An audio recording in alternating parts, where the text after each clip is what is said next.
नमस्कार, सत श्री अकाल, वेरी गुड आफ्टरनून स्टूडेंट्स। कैसे हो आप सभी? उम्मीद करती हूँ आप सब बहुत बढ़िया होंगे, बहुत बेहतर होंगे। सो स्टूडेंट्स, मैं आपकी प्रियंका मैम एक बार फिर से आप सभी का स्वागत करती हूँ आपके अपने सावल परिवार में। जैसे कि आप सब ये देख सकते हो, master cadre Hindi complete information लेके आई हूँ। ज्यादातर स्टूडेंट्स को क्या रहता है, बड़ी कंफ्यूजन सी रहती है, भी हमारा सिलेबस क्या है, एलिजिबिलिटी क्या रहेगी, ऑनलाइन कोचिंग इस तरह से हो पाएगी। तो ये लो, सारी समस्याओं की जड़ ही हम यहाँ पे खत्म कर देते हैं ना। और आपको सारी इंफॉर्मेशन, और आप सभी जो है वो मेरे साथ वीडियो के अंत तक बने रहिएगा। लास्ट में आपको एक बहुत बड़ा सरप्राइज मिलने वाला है, जो आपके लिए, आपके भविष्य के लिए बहुत ही फायदेमंद साबित हो सकता है। तो आप किसी ने भी वीडियो को स्किप नहीं करना है, पूरा अंत तक देखना है। और चलिए शुरुआत करते हैं हम। सबसे पहले यहाँ पर विविधिक योग्यता है ना, हिंदी सब्जेक्ट के बारे में मैं सारा कुछ आपको बता रही हूँ। और ये जो आपके सामने जो ये इन्फॉर्मेशन आ रही है ना स्टूडेंट्स, ये सारी की सारी हमने ऑफिशियल साइट से ली हुई है, जो अभी तक की है। ठीक है, आगे अगर कुछ चेंज होता है वो भी आपको बता दिया जाएगा। तो पहले देखो इसमें क्या लिखा हुआ, should have pass graduation with 45 marks in the case of general category.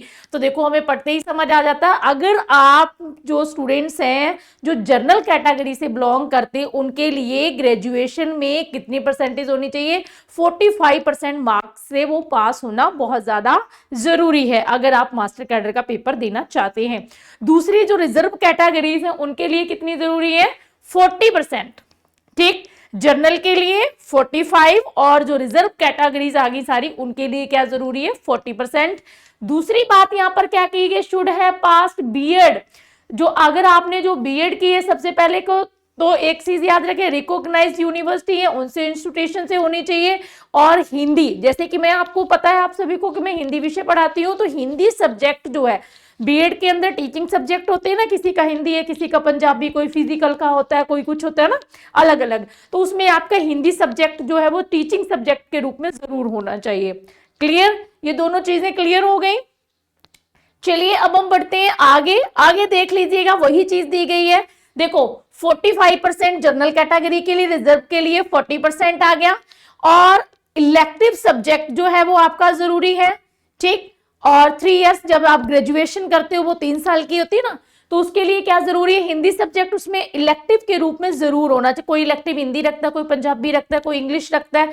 तो अगर आप हिंदी मास्टर कैडर का पेपर दे रहे हो, तो हिंदी ज्यादा नहीं, हिंदी आपके लिए वो वहां पर इलेक्टिव सब्जेक्ट के रूप में कंपलसरी हो जाता है।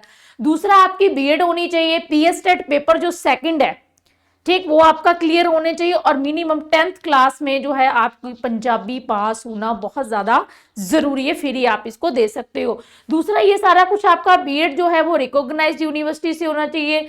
और जो हिंदी है वो टीचिंग सब्जेक्ट के रूप में होनी चाहिए आपकी बीएड के अंदर।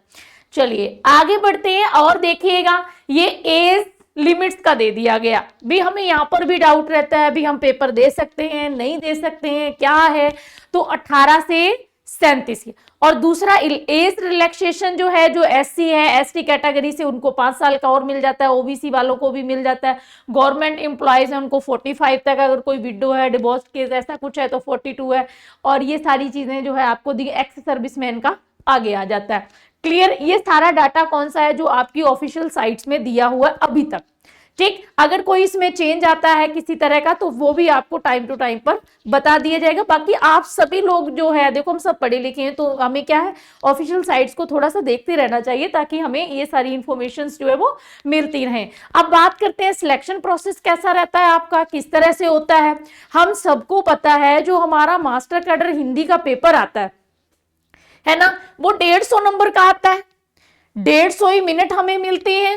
ठीक, नेगेटिव मार्किंग अभी तक तो उन्होंने नहीं दी हुई है। ठीक, आगे होती है नहीं होती, वो सारा कुछ आपको बता दिया जाएगा। और जो ये मैं बात कर रही हूँ, ये ऑफिशियल साइट दिसंबर 2024 तक का दिया हुआ है, वहां तक अभी तक ऐसा कुछ चेंज नहीं है। और जो मेरिट हमारी बनती है, जो सिलेक्शन प्रोसेस बनता है, वो उसका क्या शेड्यूल रहता है कि देखो, जब आपका पेपर हो जाता है उसके बाद जो मेरिट बनती है, उसके हिसाब से वहां पर सिलेक्शन होती है। तो आप सब मेरे से बहुत अच्छी तरीके से परिचित हो, है ना। तो यहाँ पर जो आपको ये 150 नंबर का पेपर है, पिछले 6-7 साल से मैं आपको पढ़ा रही हूँ, वहां पर आप देख लीजिए जो स्टूडेंट्स मेरे से जुड़े हुए बहुत सारे ने तो सिलेक्शन भी ली है। तो वो सारी चीजें वो आपको आने वाले समय में डिस्कस करूंगी, बाकायदा उनकी फोटो और वो सारा कुछ आपके सामने ले आके रखूंगी। दूसरी बात है, पंजाबी जो एलिजिबिलिटी है ना, यहाँ पर नॉट ऑफिशियल फॉर मास। अभी तक जो हमें डाउट चल रहा था हमारा पंजाबी का पेपर होगा नहीं होगा, बाकियों के हो रहे हैं, क्या होगा, तो अभी तक हमें ऑफिशियल साइट पे ऐसा कुछ भी नहीं देखने को मिल रहा है। आगे अगर भविष्य में होता है तो वो भी आपको बता दिया जाएगा। क्लियर? अभी तक तो हमें नहीं मिल रहा है, आगे अगर कुछ ऐसा आता है तो आपको बता दिया जाएगा। ठीक है जी, अब बढ़ते हैं हम लोग आगे। तो जो कोटा है ना, 33% सीट्स किसकी होती हैं? वुमेन्स की। बाकी ये सारा कुछ आपके सामने रखा हुआ है, ये रिजर्व है। ठीक, चलिए। हाँ, इसके बाद स्टूडेंट्स जिन्होंने अभी तक हमारा फ्री व्हाट्सएप ग्रुप ज्वाइन नहीं किया है किसी भी रीजन की वजह से, तो जल्दी से जल्दी ज्वाइन करें। ये क्या है, जैसे हम लोग रात को सोते हैं ना, अलार्म लगा देते भी समय पर हमें उठना है, तो ये भी आपको समय समय पर आपको जानकारी देगा, समय समय पर आपको सारी चीजों का बेल जो है ना दिमाग में बजाता रहेगा। भी हिंदी का लेक्चर स्टार्ट हो गया है, चलिए जुड़िए, हमें अब लेक्चर लगाना है और इन्फॉर्मेशन मिलती रहेगी कौन सा पेपर आ रहा है, क्या आ रहा है। इसके लिए आपने एक छोटा सा काम करना है, अपना नाम लिखो, मास्टर कैडर सब्जेक्ट मेंशन करो और इस नंबर पर आप जो है वो भेज दो, और आप हमें टेलीग्राम चैनल पर ज्वाइन करना बिल्कुल मत भूलिएगा। इसकी आपको कोई फीस नहीं लगती, सावल क्लासेस मास्टर कैडर के नाम से है। ठीक है जी, इसमें आपको क्या बेनिफिट, देखो एक तो आपने इसमें से कुछ पे तो करना नहीं है ना, फ्री है, तो ये तो जरूर ज्वाइन करो। दूसरी बात ये है कि यहाँ पर जितने भी जो हमारी ऑनलाइन सीरीज आपको पता सारा साल चलती रहती है ना, तो उसकी आप लोग पीडीएफ्स जो है वो यहां से डाउनलोड कर सकते हो। चलिए आगे बढ़ते हैं, बात करेंगे अब हम हिंदी मास्टर कैडर जो हमारी हिंदी है उसके सिलेबस के बारे में। ये वो सिलेबस है जो हमारी ऑफिशियल साइट पे दिया हुआ है। ठीक है, सबसे पहले तो देखो मास्टर कैडर परीक्षा के लिए हमारे मैं जो सब्जेक्ट पढ़ाती हूँ वो सब्जेक्ट कौन सा है? हिंदी, आप सबको पता है। और परीक्षा का जो कठिनाई स्तर रहता है वो रहता है स्नातक यानी कि बीए लेवल तक। क्लियर? यहां तक ये सारी चीजें क्लियर हो गई। अब हम बात कर लेते हैं, एक झलक डाल लेते हैं हमारे सिलेबस पर। तो हमारा जो हिंदी सब्जेक्ट है उसमें सबसे पहले देखो क्या दिया, हिंदी साहित्य का इतिहास दिया हुआ है, और उसका देखो हिंदी साहित्य का इतिहास यानी सारा ही आ गया।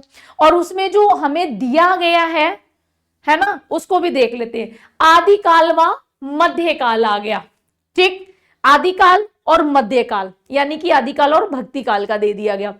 यहां पर हिंदी साहित्य का इतिहास सबसे पहले तो हमने यहाँ कहाँ से शुरू होता है, किसने पहले लिखा है ना, कौन कौन से कवि हुए हैं, क्या है, वो सारी चीजें आ जाएंगी।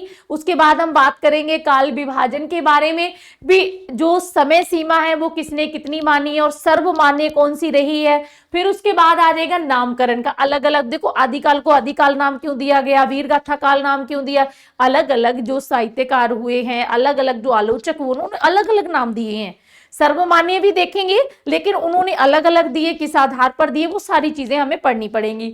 दूसरा देखो आदिकाल की पृष्ठभूमि दे दी गई है, वो भी हमें पढ़नी पड़ेगी। इसके अतिरिक्त है सिद्ध है, नाथ है ना, जैन साहित्य हो गया, रासो काव्य हो गया, इनके बारे में हम पूरी डिटेल से चर्चा करेंगे, पूरा प्रॉपर हमें पढ़ना पड़ेगा। उसके बाद हम बात करेंगे आदिकाल की प्रमुख परिस्थितियों के बारे में, उसकी प्रवृत्तियां क्या हैं, है ना। जब हम परिस्थितियां देखते, प्रवृत्तियां देखते तो उसी से हमें इतिहास का अंदाजा हो जाता है भी क्या रहा है। फिर आ जाएगा आपका भक्ति काल यानी कि मध्यकाल, पूर्व मध्यकाल। ठीक, तो परिस्थितियां प्रवृत्तियां तो वही रहने वाली हैं। काव्य धाराएं हैं, इसमें कौन कौन सी रही है, जैसे संत काव्य हो गया, सूफी है, राम काव्य, कृष्ण काव्य है, और प्रमुख कवि और उनका योगदान हमें पढ़ना होगा। इसके अतिरिक्त आ जाएगा उत्तर मध्यकाल यानी कि रीतिकाल के बारे में। तो रीतिकाल का नामकरण है, विभिन्न धाराएं, देखो रीतिकाल में भी तो चली थी, रीति सिद्ध, रीतिबद्ध, रीति मुक्त, है ना। तो वो आ जाएंगी परिस्थितियां और प्रवृत्तियां, इसकी भी हमें पढ़ने, यानी आदि काल हो, भक्ति काल हो, रीति काल हो, आधुनिक काल हो, प्रवृत्तियां परिस्थितियां तो हमें सभी की ही पढ़नी होंगी। अब हम बात करेंगे प्रमुख कवि। अच्छा, इन्होंने अलग से भी दे दिए हैं भी, ये कवि इनको पढ़ना पड़ेगा, इनको पूरा डिटेल से पढ़ना होगा। कौन कौन से हैं? जैसे चंद्रवरदाई, आमिर खुसरो, विद्यापति, कबीर, सूरदास, तुलसीदास, रैदास, केशव, जायसी, बिहारी, रहीम, मीराबाई और रसखान दे दिए गए हैं। इनकी रचनाएं कौन कौन सी हैं, इन्होंने क्या कुछ लिखा है, किस तरह की रचनाएं लिखी हैं। जैसे चंद्रवरदाई हो गए, आमिर खुसरो हो गए, है ना, ये तो आ जाते हैं हमारे, किसमें आते हैं, ये आदिकाल में पढ़ लेंगे। और उसके बाद में कबीरदास, सूरदास, तुलसीदास, है ना, ये सारे के सारे किसमें आ जाएंगे, भक्ति काल के अंतर्गत, मीराबाई वगैरह। और उसके बाद हम पढ़ेंगे रीति काल को, ठीक, बिहारी वगैरह। चलिए, इसके बाद हम बात करेंगे हमारे आधुनिक काल के बारे में। तो आधुनिक काल की प्रमुख परिस्थितियां, प्रवृत्तियां सेम चीज रहने वाली है। और इसके बाद इसके देखो अलग अलग पार्ट्स की तरह हम लोग पढ़ते हैं, जैसे भारतेंदु युग, द्विवेदी, छायावाद, प्रगतिवाद, प्रयोगवाद, नई कविता। भारतेंदु युग भारतेंदु हरिश्चंद्र के नाम पर, है ना। प्रमुख साहित्यकार, रचनाएं और विशेषताएं भी हमने इनकी पढ़नी है। हिंदी गद्य का उद्भव और विकास भी हमें पढ़ना होगा।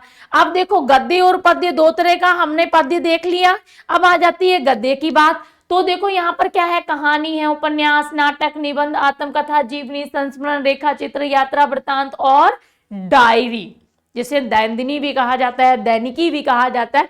इनके बारे में हमें, इनका उद्भव कैसे हुआ, इनका विकास कैसे हुआ, किस युग में इनका उद्भव हुआ, ये सारी चीजें पढ़नी पड़ेंगी, ठीक है जी। अब इसमें भी दे दी गई हमें प्रमुख कवि लगे हुए हैं। अब इन प्रमुख कवियों के बारे में भी हमें पढ़ना होगा। तो देखो, भारतेंदु हरिश्चंद्र आगे, महावीर प्रसाद द्विवेदी, अयोध्या सिंह उपाध्याय, जयशंकर प्रसाद, महादेवी वर्मा, मैथिली शरण गुप्त, सूर्यकांत त्रिपाठी, निराला, सुमित्रा नंदन पंत, सुभद्रा कुमारी चौहान, हरिवंश राय बच्चन, रामधारी सिंह दिनकर।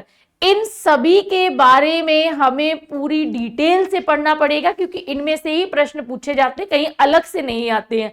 अगर आप सिलेबस लेके चलोगे तो बहुत अच्छी से तैयारी हो जाती है, बहुत बढ़िया तरीके से आपकी एक तो तैयारी अच्छी होती है। दूसरा देखो, एक हमें रास्ता अगर हम देखकर ब्लूप्रिंट तैयार करके चलोगे तो कहीं भटकोगे नहीं, अदरवाइज हम इधर से उधर डोलते रह जाएंगे, है ना।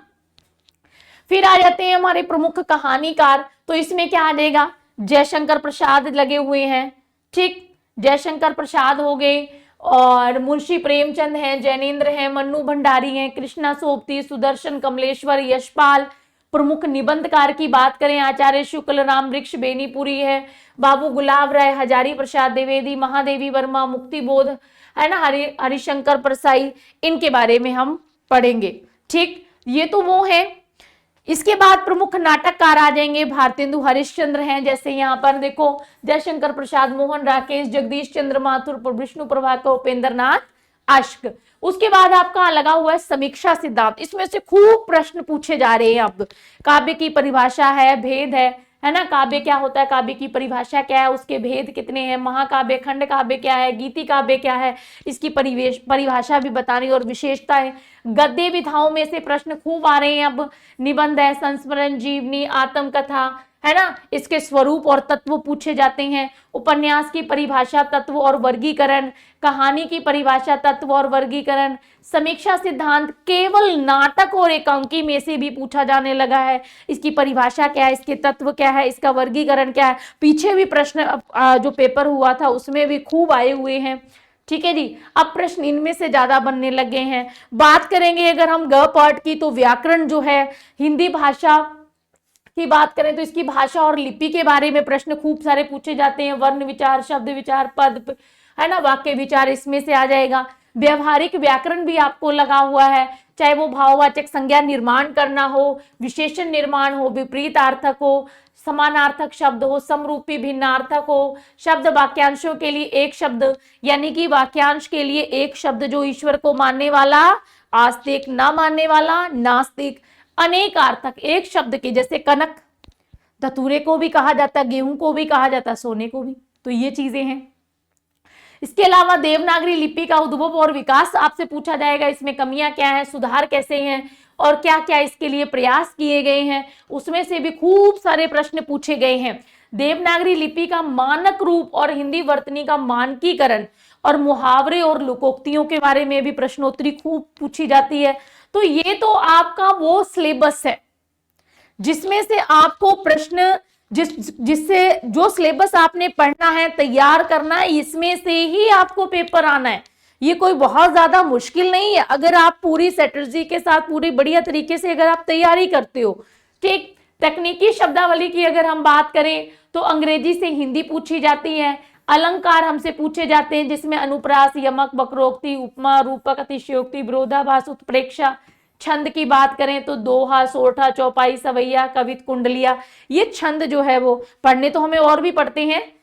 ठीक, अब देखो हमारी क्या स्ट्रेटजी रहती है।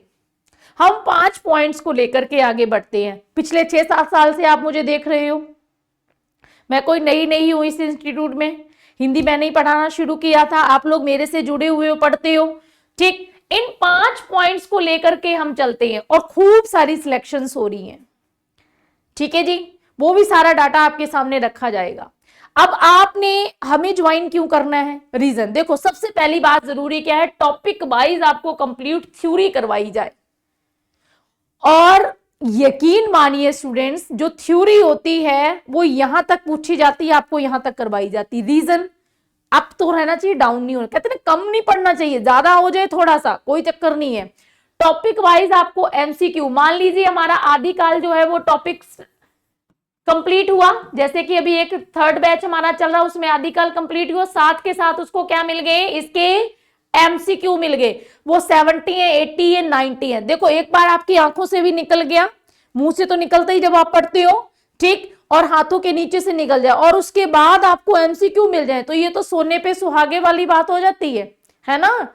दूसरी बात, टॉपिक वाइज आपको एमसीक्यू टेस्ट वैसे भी आपके चलते रहते हैं, एमसीक्यू आपके चलते ही रहते हैं। फुल लेंथ टेस्ट, जैसे आपका 150 नंबर का पेपर आता है वैसे ही हम लोग मॉक टेस्ट भी यहां पर लेते हैं, एक नहीं 3, 4, 5, 6, 7, 8, डिपेंड करता है कि पेपर जो है वो जैसे नजदीक आ जाता है और सारा सिलेबस आपका कंप्लीट होने के बाद सारे जो एमसीक्यू वो हो गए, टॉपिक वाइज टेस्ट हो गया, उसके बाद हम फोकस करते हैं फुल लेंथ टेस्ट पे, ताकि स्टूडेंट्स का एक तो हौसला बढ़ता है, दूसरी बात उनमें एक जोश आता है भी हाँ अब हमारी तैयारी, अब हम आगे बढ़ सकते हैं। और जितने भी अब तक पेपर हुए हैं मास्टर कैडर के सारे आपके सामने, हम सब जो है वो लाइव होकर के क्या करेंगे, सारे के सारे पेपर्स को सॉल्व करेंगे। ठीक, और कहां से कितने प्रश्न आ रहे हैं, कितने उठाए जा रहे हैं, वो सारी चीजें मैं आपको वहां पर क्लियर करती जाऊंगी। और अब बात करते हैं, देखो हमारा जो पेड ग्रुप 4th है वो स्टार्ट होने जा रहा है 16 दिसंबर से। आपके लिए जो सरप्राइज है वो अब आप आंखें खुली रखिएगा, कान भी खुले रखिएगा, वो अब आने वाला है। ठीक, जिसकी फीस 8,000 रहेगी, बाकी सारी चीजें मैंने आपको पहले ही बता दी हैं। और अब देखिएगा इसके लिए आपने क्या करना है, यहां पर आपके लिए जो एक सबसे बड़ा सरप्राइज क्या था, जो मैं आपको शुरुआत में ही बोल रही थी, जो ये सारे के सारे कोर्सेस हैं, ठीक, इनकी फीस 8,000 है जितने भी हैं, और बाकियों की यहां पर मेंशन की गई है किसका क्या है। लेकिन जिन स्टूडेंट्स ने अभी पेपर दिया और वो कश्मकश में है, पता नहीं हमारा मास्टर कैडर क्लियर हुआ नहीं हुआ, अगर हमने 8,000 भर दिए फिर ये हमारे मिट्टी हो जाएंगे, हमारे किस काम के रह जाएंगे, हमें दोबारा पीएसटेट देना पड़ेगा, ऐसा कुछ अगर आपके मन में है, देखो पहली बात तो ये चीजें होनी नहीं चाहिए अगर आपने तैयारी करके खूब सारी बढ़िया पेपर दिया है ना। दूसरी बात, अगर है भी कश्मकश तो आपके लिए सावल परिवार आपका हित सोच करके आपके लिए एक बड़ा ही भारी कह सकते हो ऑफर लेकर आया है। और ये कब तक है, जब तक आपका पीएसटेट का रिजल्ट नहीं आ जाता है। आपने क्या करना है, वेलकम बैच हमारा जो है उसको ज्वाइन करना है, जिसकी फीस मात्र 10 रुपए है। ठीक, जिसकी फीस कितनी है, मात्र स्टूडेंट्स 10 10 10 10, सुन लो मैं क्या बोल रही हूं, मात्र 10 रुपए है। इसको आपने ज्वाइन करना है, और ज्वाइन करना क्या है, आपने देख लिया, बस इसको फटाफट ज्वाइन करो। ठीक, इसमें क्या होगा, देखो आपकी स्टडी जो है वो मैंने 16 दिसंबर से स्टार्ट कर देनी है, आप लोगों ने पढ़ना शुरू कर देना है। मान लीजिए बाय चांस, परमात्मा ना करे ऐसा हो, आपका पेपर रह जाता है, तो 10 रुपए में तो कुछ नहीं है ना, और आप कुछ पढ़ रहे हो, कुछ ले रहे हो, कुछ अच्छा ही ग्रहण कर रहे हो, तो आप हमारे वेलकम बैच में ज्वाइन हो जाओगे। और अपनी स्टडी आप अपने क्या कर देनी है, यहां से आपने शुरू कर देनी है। ठीक है, अब आपको देखो आपने हमारे कोर्स को परचेज कैसे करना है। सबसे पहली बात, हाँ जी, hello students, welcome to Sawal classes. तो स्टूडेंट्स, मैडम ने मास्टर कैडर हिंदी ਦੇ ਬਾਰੇ ਤੁਹਾਨੂੰ ਸਾਰਾ ਕੁਝ ਦੱਸਿਆ। ਸਟੂਡੈਂਟ ਮੰਨ ਕੇ ਚੱਲੋ ਜਨਵਰੀ ਦੇ ਪਹਿਲੇ ਹਫਤੇ ਵਿੱਚ ਆਪਣਾ ਪੰਜਾਬ ਟੈਟ ਦਾ ਰਿਜ਼ਲਟ ਆਣਾ ਹੈ। ਉਦੋਂ ਤੱਕ ਤੁਹਾਨੂੰ ਫੀਸ ਸਬਮਿਟ ਨਹੀਂ ਕਰਨੀ। ਤੁਸੀਂ ਪੇਡ ਗਰੁੱਪ ਜੁਆਇਨ ਕਰ ਲਓ ਸਿਰਫ 10 ਰੁਪਏ ਫੀਸ ਦੇ ਨਾਲ। ਸਟੂਡੈਂਟ ਸਿਰਫ 10 ਰੁਪਏ ਗਰੁੱਪ ਦੇ ਸਿਰਫ ਆਪਣੇ 10 ਰੁਪਏ ਫੀਸ ਦੇ ਨਾਲ ਆਪਣਾ ਬੈਚ ਕਿਵੇਂ ਜੁਆਇਨ ਹੋਣਾ ਹੈ। ਇਹ ਜਿਹੜਾ ਨੰਬਰ ਹੈ, ਇਹ ਨੰਬਰ ਹੈ ਜੀ ਸਾਹਿਲ ਸਰ ਦਾ, ਇਹ ਨੰਬਰ ਹੈ ਮੇਰਾ। ਇਹ ਦੋਨਾਂ ਨੰਬਰਾਂ ਦੇ ਉੱਤੇ ਆਪਣਾ ਗੂਗਲ ਪੇ ਚੱਲ ਰਿਹਾ ਹੈ। ਤੁਸੀਂ ਗੂਗਲ ਪੇ ਜਾਂ ਫੋਨ ਪੇ ਸਿਰਫ 10 ਰੁਪਏ ਕਰੋ। ਜਿਹੜੇ ਨੰਬਰ ਦੇ ਉੱਤੇ ਤੁਸੀਂ ਗੂਗਲ ਪੇ ਜਾਂ ਫੋਨ ਪੇ ਕਰੋਗੇ ਉਸੇ ਨੰਬਰ ਦੇ ਉੱਤੇ ਸਕਰੀਨਸ਼ਾਟ ਸ਼ੇਅਰ ਕਰ ਦਿਓ। ਨਾਲੇ ਆਪ ਦਾ ਨਾਂ, ਫੋਨ ਨੰਬਰ ਜਿਹੜਾ ਸੇਵ ਕਰਨਾ ਹੈ ਅਸੀਂ ਐਪਲੀਕੇਸ਼ਨ ਦੇ ਵਿੱਚ, ਅਤੇ ਮਾਸਟਰ ਕੈਡਰ ਹਿੰਦੀ ਲਿਖ ਦਿਓ। ਅਸੀਂ ਤੁਹਾਨੂੰ ਇੱਕ WhatsApp ਪੇਡ ਗਰੁੱਪ ਦੇ ਵਿੱਚ ਐਡ ਕਰਾਂਗੇ, ਜਿਸ ਗਰੁੱਪ ਦੇ ਵਿੱਚ ਤੁਹਾਨੂੰ ਸਾਰੀ ਜਾਣਕਾਰੀਆਂ ਮਾਸਟਰ ਕੈਡਰ ਹਿੰਦੀ ਦੇ ਬਾਰੇ ਤੁਹਾਨੂੰ ਆਣੀ ਸਟਾਰਟ ਹੋ ਜਾਣਗੀਆਂ। ਸਟੂਡੈਂਟ 16 ਦਸੰਬਰ ਵਿਕਟਰੀ ਡੇ, ਵਿਜੈ ਦਿਵਸ, यानी कि आने वाले सोमवार तो अपना बैच शुरू हो जाएगा। जिस तरह अपना पेड ग्रुप लगता है बिल्कुल पेड ग्रुप ਦੀਆਂ ਕਲਾਸਾਂ ਪ੍ਰਿयंका मैडम ਤੁਹਾਡੇ ਨਾਲ शुरू ਕਰਨਗੇ। ਤੇ ਸਟੂਡੈਂਟਸ ਤੁਸੀਂ ਆਪ ਦੀਆਂ ਕਲਾਸਾਂ ਲਾਓ ਬਹੁਤ ਵਧੀਆ ਤਰੀਕੇ ਦੇ ਨਾਲ, ਸਾਨੂੰ ਫੀਸ ਦੀ ਕੋਈ ਚਿੰਤਾ ਨਹੀਂ ਹੈ। ਪਰ ਜਿਸ ਦਿਨ ਤੁਹਾਡਾ ਪੰਜਾਬ ਟੈਟ ਦਾ ਰਿਜ਼ਲਟ ਆ ਜੇ, ਤੁਹਾਡੇ ਹੱਥ 'ਚ ਸਰਟੀਫਿਕੇਟ ਹੋਵੇ ਕਿ ਸਰ ਸਾਡਾ ਪੇਪਰ ਕਲੀਅਰ ਹੋ ਗਿਆ, ਔਨ ਦੈਟ ਡੇ ਤੁਸੀਂ 8000 ਜਿਹੜੀ ਆਪਣੀ ਫੀਸ ਹੈ ਉਹ ਸਬਮਿਟ ਕਰ ਦਿਓ। ग्रुप अगे कंटिन्यू रहेगा।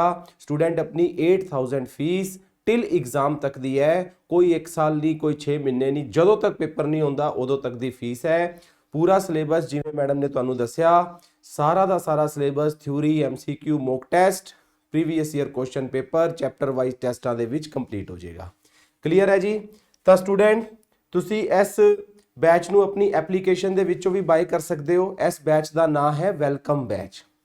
सावल अबोहर ये अपनी एप्लीकेशन का नाम है जी एंड्रॉयड यूजर्स वास्ते। सावल अबोहर ऐप डाउनलोड करो तो कोर्सिस दे विच जाके सिर्फ वेलकम लिखना है। वेलकम लिखोगे तो हिंदी मास्टर कैडर के उत्ते जाके उसनूं तुसी बाय कर लियो। जेड़े बच्चों के कोल आईफोन है वो माई इंस्टीट्यूट तुसी सर्च करना है। माई इंस्टीट्यूट दे विच आ रेड कलर का आइकन, बस तुसी इस ऐप नूं ओपन करो, वेलकम सर्च करो तो हिंदी मास्टर कैडर नूं बाय कर लियो। अते ये अपना कोड है जी PNHAZ। जेडे आईफोन यूजर्स ने जो ऐप डाउनलोड करोगे एक ORG कोड वो पूछणगे, ये ORG कोड तुसी एंटर करना है। या मैं तुहानूं सब तो सौखा तरीका ऑलरेडी दस चुकिया, किसी भी नंबर के उत्ते गूगल पे करके स्क्रीनशॉट भेज दिओ, असीं तुहानूं ऐड कर देंगे। स्टूडेंट्स ते स्टूडेंट असीं प्रॉमिस करते हैं, प्रियंका मैडम पिछले कई मास्टर कैडर्स दे विच ऑलरेडी टीच कर चुके ने और सैकड़ों बच्चे मैडम से पढ़ के पेपर क्वालिफाई कर चुके हैं।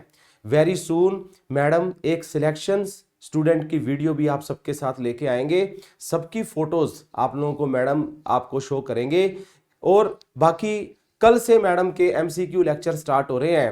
आप लोग खुद लेक्चर्स लगा के मैडम कैसा पढ़ाते हैं आप लोग खुद इस चीज़ को एक्सपीरियंस कर सकते हो। So thank you very much. लगभग 20-25 दिनों के लिए आपको बिल्कुल free of course master cadre का बैच मिल गया। इसको डेफिनेटली हर स्टूडेंट को ज्वाइन करना चाहिए। और MCQ लेक्चर कल से स्टार्ट हो जाएंगे। थ्योरी के लेक्चर्स, थ्योरी का पेड ग्रुप 16 तारीख से स्टार्ट हो जाएगा। इस वीडियो को अपने मैक्सिमम दोस्तों के साथ शेयर करें, लाइक करें और चैनल को सब्सक्राइब करें। ठीक है मैम? कोई और बातचीत अगर कोई वो रह गई हो तो आप स्टूडेंट्स को बता सकते हैं। ठीक, मिलते हैं हम 12 बजे ओपन लेक्चर में। तो आप सब जो है अपने मित्र मंडलियों के साथ रेडी रहिएगा ठीक 12 बजे। ठीक है जी? और फिर से कल से शुरुआत करते हैं हमारी धमाकेदार जो हमारी ओपन सीरीज रहेगी। पहले भी हम लगा चुके हैं, इस बार एक नए जोश के साथ, डबल जोश के साथ, और भी एक एनर्जेटिक रहने वाली है। ठीक है जी? ओके जी, बहुत बहुत शुक्रिया, बहुत बहुत धन्यवाद। जुड़े रहिए अपने ऐसे ही सावल परिवार के साथ। और स्टूडेंट अगर आपका हिंदी मास्टर कैडर को लेके और कोई भी डाउट है, any other query regarding eligibility, regarding selection process, regarding online coaching, regarding this welcome batch, ਤਾਂ ਤੁਸੀਂ ਇਹਨਾਂ ਨੰਬਰਾਂ ਤੇ ਕਾਲ ਕਰੋ ਜਦੋਂ ਮਰਜ਼ੀ। ਜਾਂ ਇਸ ਵੀਡੀਓ ਦੇ ਨੀਚੇ ਕਮੈਂਟ ਕਰੋ, ਅਸੀਂ ਤੁਹਾਨੂੰ as soon as possible reply ਕਰਾਂਗੇ। Thank you students, bye. ਕੱਲ ਮਿਲਦੇ ਹਾਂ MCQ ਦੇ ਲੈਕਚਰ ਵਿੱਚ। Thank you.